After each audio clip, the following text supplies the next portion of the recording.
Video footage has surfaced of congressional Democrats embracing Nation of Islam leader Louis Farrakhan, including California Representative Maxine Waters. In 2006, the House Financial Services Subcommittee on Housing and Community Opportunity held hearings in New Orleans and Gulfport, Miss, on the federal government's response to Hurricane Katrina, wrote Gerald Beer for the Wall Street Journal.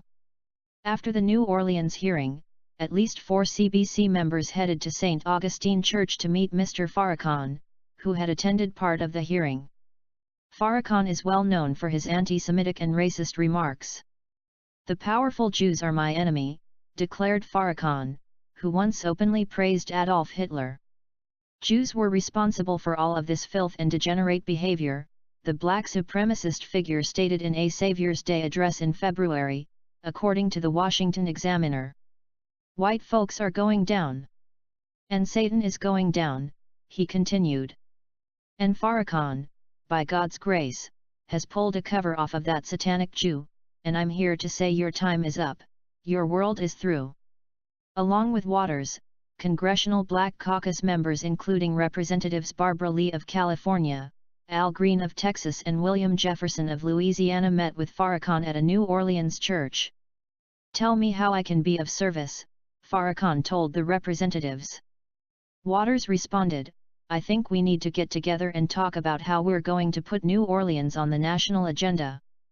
See the full footage below. This was not the first meeting between Farrakhan and members of the Congressional Black Caucus.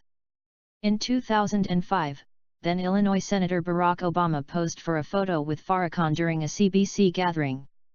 The photo was kept hidden for over a decade. Photojournalist Askia Muhammad released a photo this week showing former President Barack Obama and the controversial Nation of Islam leader Louis Farrakhan from Obama's years as a state senator, and the photographer revealed Thursday that the Congressional Black Caucus had pressured him for more than a decade to keep it hidden, Fox News reported in January. According to the Daily Caller, 21 members of the caucus today were part of the caucus at the time of the secret Farrakhan meeting.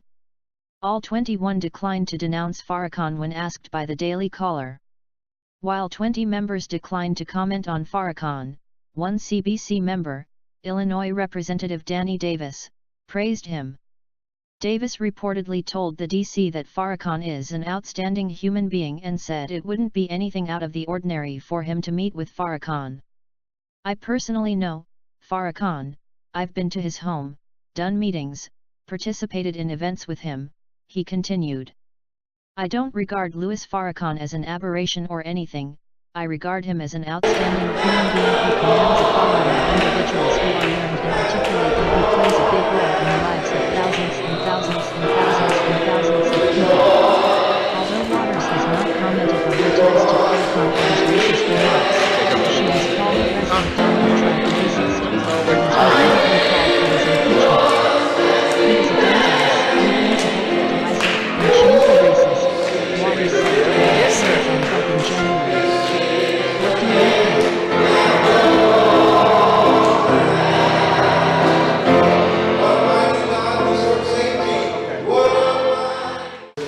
So how you been, sir? I've been great. I just want to thank you so much, brother, for your support of the 10th anniversary of the Million More Movement. It was great spirit lifter for me to hear your words, brother. And to hear yours. Thank you, sir. Where were you before you came here? Oh, we went to the congressional hearing. Today, here in the city, yes. Yes. Yes, okay. And after that, we went and had dinner. Okay. But I've been up since 10 minutes to 3 this morning, and just sitting and listening. I really wanted to hear. Because you can't speak what you don't know, and you have to listen and learn from the people who have experienced what they've experienced, man. Mm-hmm. This is a heck of an experience. Yeah. And this is a wonderful time. Great time to be alive. An exercise in futility. Wonderful persons from our Congressional Black Caucus who were brilliant,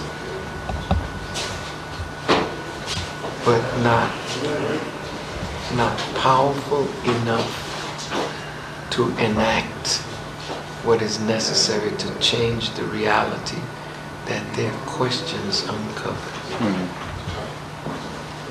And they can't do it by themselves. They really need the masses of our people to understand how we relate to them and how our relationship to them gives them traction and gives them a possibility of passing meaningful legislation.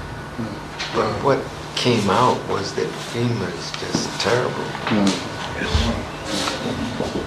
And it's going to take, one man said, 3.5 years for the people that are out there to come back home.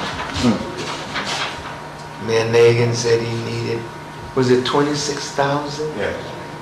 21,000. 21,000 units, housing trailers. They're stuck somewhere. All the bureaucracy that refuses to. Oh man, it's a political mess, and it really is a mess, and our people are catching it because of this. Every direction. Great round of applause to our congressional delegation and the Getty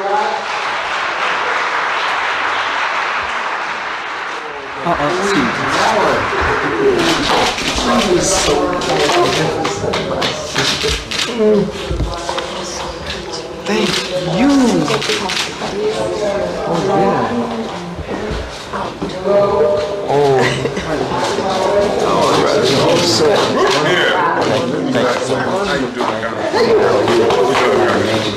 And my sister.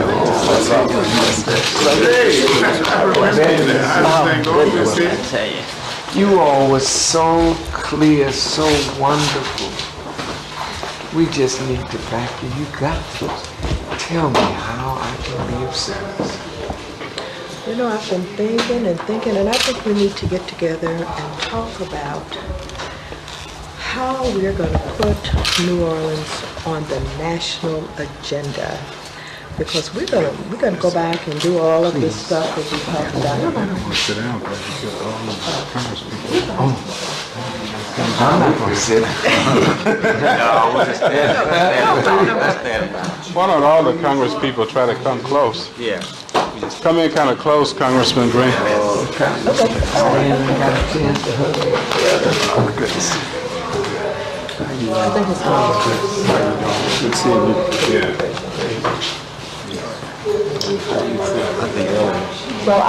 The big thing is to make sure that in the consciousness of America, such as it is, there's a great desire and will to see New Orleans built back up. It gets lost in translation with members of Congress. If you take a poll in America right now, if you ask folks, do you want to spend money to build New Orleans back, or do you want to spend money in Iraq? New Orleans wins that vote. But if you got a congressman sitting up there from Utah, he might very well say, look at the thing. He said, my God, $30 billion more? I mean, we already spent another such and such. I mean, what's the point of this? Let's end it.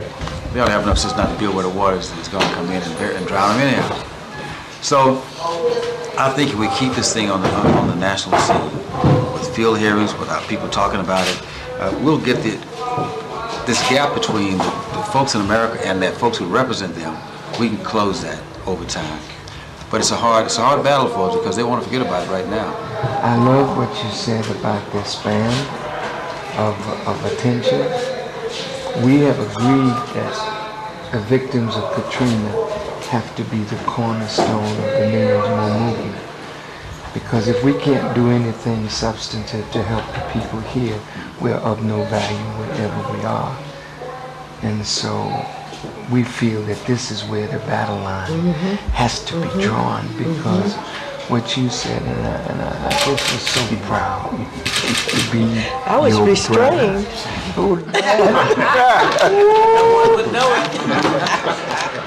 I wouldn't want to be under that heat.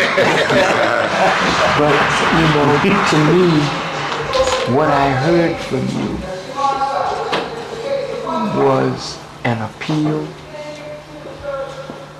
and ifs, and hope, and a reliance on the rational arguments that you put before civil, sane human beings, that they should respond to the clarity of the argument and the need of the people, but without a force. That's right.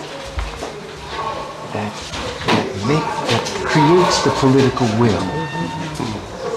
Then we have to work in Congress, but we gotta find other ways to bring them to court, because they were bulldozing, they tell me, and one man in a group, and they got an injunction, and the judge stopped it. So there seems to me that something that brother Ntangalizi, he has a vast knowledge of this whole thing. And he said this electric company, that's a monopoly. That's right.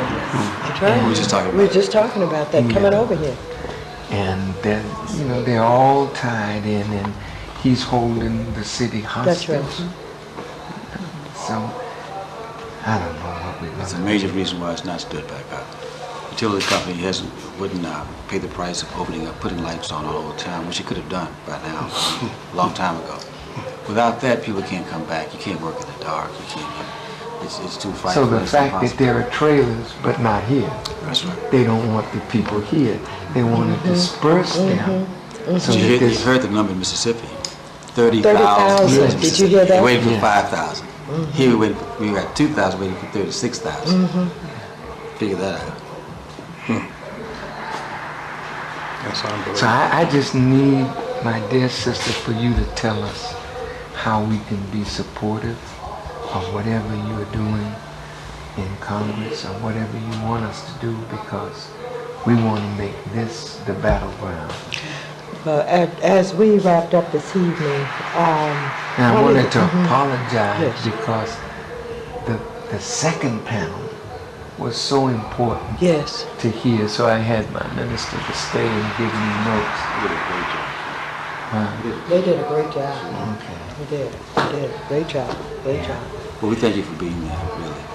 As a matter of fact, what I said was there were a number of people in the audience because there were national activists groups who were interested in making this the focal point. I said that this evening as we wrapped up. Yeah. I hadn't talked to you, but I get it. But that is Yes. that is our goal. Yes. And from what I heard tonight at the dinner table, everyone is on the same page that this is the place that we have to focus on. And our people are ready to support the victims of Katrina. But what I'm afraid of is while we're working to mend from this tragedy, it will strike again. God is very displeased with America as she's acting. And this is why, in the destruction of Egypt, there were 10 plagues, one right behind another, to bring Pharaoh